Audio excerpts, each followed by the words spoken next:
Bom, mas vamos falar agora de que Deus está falando com a gente. Segunda carta de Pedro, capítulo 3, versículo 18.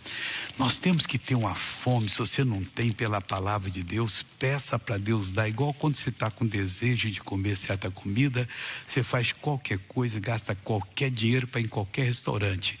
Mas no restaurante de Deus você não gasta nada. É só querer, pedir, que Ele dá e você recebe para poder até dar para os outros. Versículo 17, esse versículo. Pedro diz assim, 2 de Pedro 3,17, quase no finalzinho da Bíblia. Vós, portanto, amados, sabendo isso de antemão, guardai-vos de que, pelo engano dos homens abomináveis, sejais juntamente arrebatados e descaias da vossa firmeza. Quem são os homens abomináveis? Pessoas que dizem que são de Deus, mas pregam contra a palavra. Não tem o respeito de Deus. Você tem que se guardar. Você entendeu alguma coisa, porque Deus não usa de jeito nenhum a pessoa que está no erro, pessoal. De um esgoto, algum político já falou isso uma vez. Ninguém consegue tirar um filete de água limpa. Não tem jeito, está tudo contaminado. Então essas pessoas vão fazer você descair, pender da sua firmeza em Cristo. Cada dia mais nós temos que estar firmes no Senhor, olhando para Jesus, o autor e o consumador da nossa fé. O que é esse olhando? Examinando. Quando Ele veio ao mundo, Ele veio como exemplo, para nos mostrar como é que se faz em todos os problemas. Não tem nada demais na Bíblia, nada faltando. Se você lê os evangelhos e você presta atenção, não para ler todo o evangelho de João num dia. O evangelho de João é muito profundo, talvez você queira examinar nele, vai levar uns 6 meses ali, lendo, meditando, escrevendo aquilo que você entendeu e pedindo a Deus para orientar. Isso vai fazer de você uma pessoa vitoriosa, porque esses homens abomináveis, eles vão e vem com uma coisa tão, parece tão bonita, um show assim, tipo de Disney, essas coisas, aí Hollywood, aí quando você vê, você está descaindo para o lado ou do fanatismo ou do pecado. Eles levam você a pender para o lado, e Deus não quer que você vá nem para a esquerda e nem para a direita. Que você fique no centro da vontade dEle, que é a palavra dEle. Aquilo que você entende é Deus falando com você. E fala com todos nós de acordo com a nossa personalidade. Ele nos acompanhou antes de nós existirmos. Quando houve a eclosão, que começou a gravidez, Deus estava ali, era uma massa informe. E Ele já foi preparando você para ouvir a palavra dEle. E foi preparando o mundo todo. Ninguém vai ter desculpa no dia do juízo, mas eu não entendi.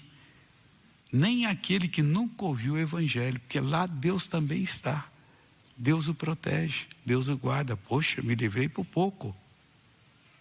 E por que aconteceu aquele caso? Não sei. Quando eu vi, eu estava livre. Era a mão de Deus guardando você. Aí Ele então agora te dá a fé. E você está sabendo. E aquele que não ouviu de Jesus, ele vai ser julgado pela lei da consciência. Porque Deus falou o coração dele. Na hora que ele ia fazer, não faça. E ele respeitou. O outro, não tem que dar satisfação a ninguém, vou fazer. E fez. Então vai ser condenado. Nós que aceitamos Jesus não vamos para o juízo eterno. Nós vamos para o tribunal de Cristo, para dar conta das nossas obras. E todos nós iremos. Quer boas ou quer más. Não pense que você não vai, não.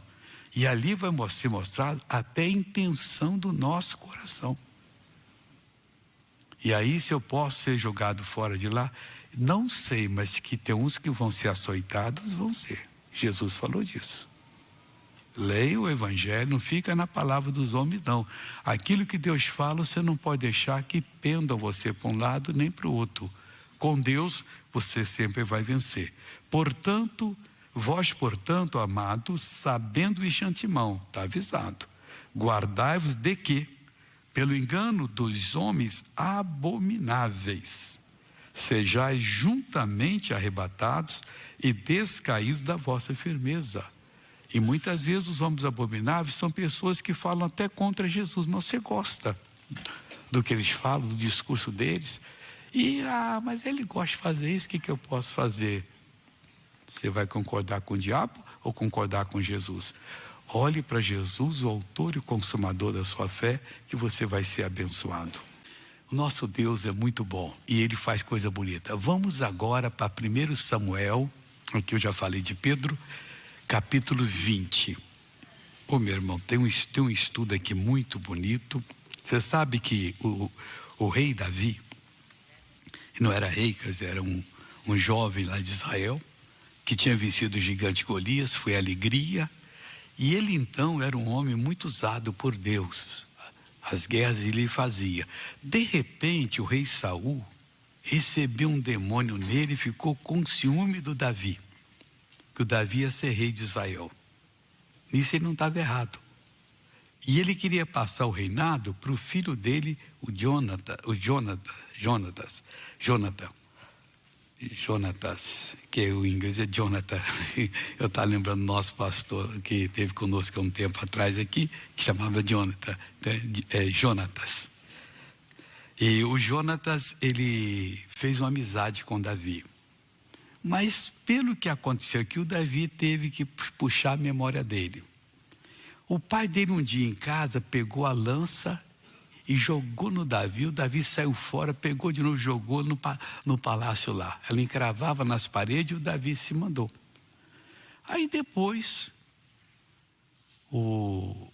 teve um caso também que a filha do Saul com quem ele se casou, que era recompensa por ter matado Golias, o gigante que ameaçava Israel, ela teve que ajudá-lo a fugir.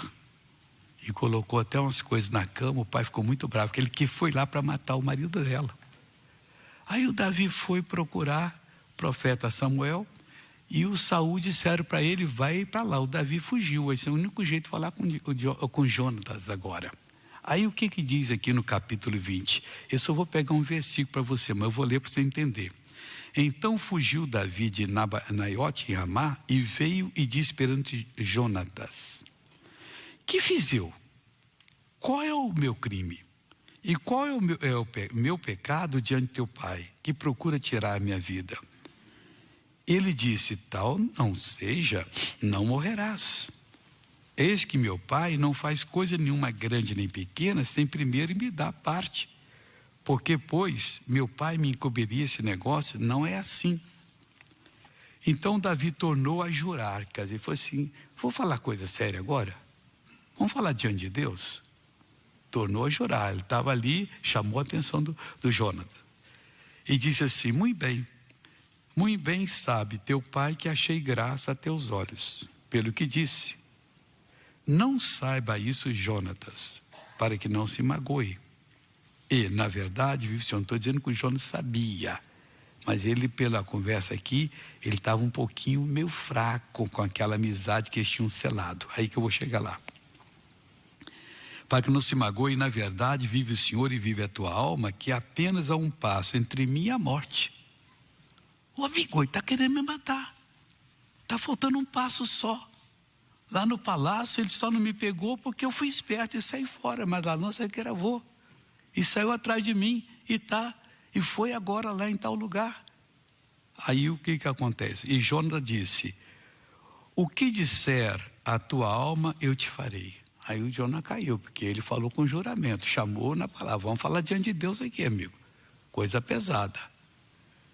Disse Davi a Jonas: eis que amanhã é lua nova, em que costumo sentar-me com o rei para comer. Deixa-me tu ir, porém, e esconder-me-ei no campo até a terceira tarde. Eu ia passar 3 dias lá. Se teu pai notar a minha ausência, dirás: Davi me pediu que o deixasse.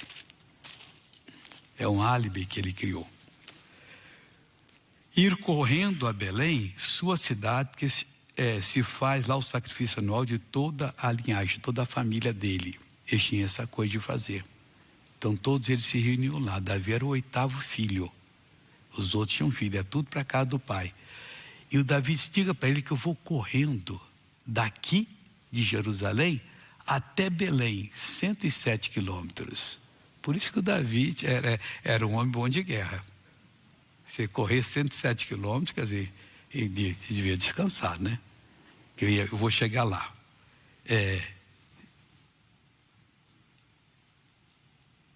Se disser assim, está bem, então teu servo tem paz.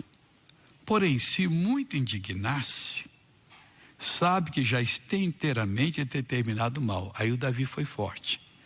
É aqui que você tem que lembrar de uma coisa muito séria, que não vamos meditar. Usa, pois, de misericórdia com o teu servo. Davi falando por Jonatas, que era o futuro rei. E o Saul estava treinando ele, levava eles para a guerra. O rapaz era forte. Ele carregava um pelotão de um lado, já era homem guerreiro, e o Saul do outro lado. Porque fizeste a teu servo entrar em aliança do Senhor. Você pegou aqui, pessoal? Jonatas, você fez o teu servo entrar contigo em aliança do Senhor. Quando o Jonatas, há muito tempo que veio, vamos entra na minha aliança. Meu pai tem uma aliança que é o rei, é ungido. Eu sou filho dele, eu devo ser o rei. Então se entre em aliança comigo. E entraram em aliança. Aí ele agora chamou esse negócio. Ô Jonatas, lembra que você me fez entrar na aliança do Senhor com você. Foi com você que eu entrei nessa aliança. Então Deus está nesse negócio entre eu e você. Amigo, quando se casa, não pode sequer pensar em fidelidade. Quando se entra para a igreja, se entra para lutar pelos irmãos, para se consagrar a Deus. Quem assume o ministério não pode esquecer de que ele agora é um ministro de Deus. Que ele tem responsabilidade com a palavra, tem que se preparar com a comunidade que ele tem. Enquanto está na mão dele, ele é o responsável. Ele entrou na unção que Deus nos deu, nessa aliança. A coisa não acontece por acaso não, irmãos. Eu estou há 44 anos na televisão. Não é por acaso. É porque isso é uma obra de Deus, é uma aliança. E quem é patrocinador entrou nessa aliança. Os compromissos todos os meses têm de ser pagos. Graças a Deus que têm de ser sido pagos. Nesses 44 anos não envergonhamos Deus jamais. Não nos escondemos de credor algum. Todo mês, apesar da quantia ser alta, vale a pena. Por que vale a pena? Porque é dinheiro de Jesus para a obra dele. Primeiro é fazer a obra dele que quer salvar todo mundo. E graças a Deus com esse trabalho nosso. Eu agora, como eu trabalho pouco, eu inventei de fazer uma live às 18 horas. Meia hora todo dia. E está gostoso, pessoal. Só fazer uma pergunta. Quantos de vocês já assistiram essa live minha das 18 horas? Oh, muita gente, graças a Deus. Está nas mídias sociais, está na HIT, está até na nossa rádio. Você pode ouvir também na nossa rádio. É isso que tem que fazer. Mas você já não trabalha um pouco? Mas eu estou trabalhando pouco, Deus está dando mais, deixa eu pegar mais em nome de Jesus. Afinal, quem está com 25 anos tem muita força para gastar aí, velho. Então, usa, pois, de misericórdia com teu servo, porque fizeste a teu servo entrar em aliança do Senhor. Meu irmão, Deus fez uma aliança conosco, que é o ministério da graça. E nós temos que ser fiel a esse ministério. Você entrou, não é para poder ficar dando ouvido, não. Olha o que o Pedro falou lá. E pendendo para um lado, pendendo por outro, que os abomináveis vêm e falam. Mentem descaradamente. Temos que confiar naquilo que Deus falou e Deus quer fazer coisa grande. Nós temos uma responsabilidade com o nosso Deus. Quando nós determinar, vamos passar um dia de consagração de jejum pela nação, vamos passar. Pelos perdidos, vamos passar. Vamos orar. Quem não pode passar um dia, passa uma hora, o que puder, mas já ajuda. Porque fizeste a teu servo entrar, ele fez, foi você que me fez entrar na aliança do Senhor. O que vocês têm de aliança com Deus, eu estou nela. E agora seu pai quer me matar sem motivo. Por quê? Ciúme. E aí o Jonas caiu em si e falou com ele. Aí ele disse mais: se porém, olhando os olhos dele, em juramento diante de Deus, se porém há em mim crime, mata-me tu mesmo, agora. Acaba comigo. Por que me levarias a teu pai?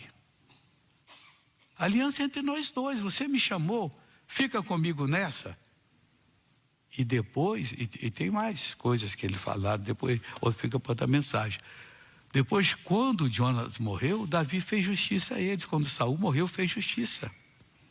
Até um filho de Saul, que era aleijado, o Davi sustentou ele, comia na mesa dele. Não traga ele para cá. Eu vou sustentar. Essa aliança é muito importante. E tudo isso é espiritual. Nós temos que lembrar dos filhos de pais que já partiram para a eternidade e que não estão aqui.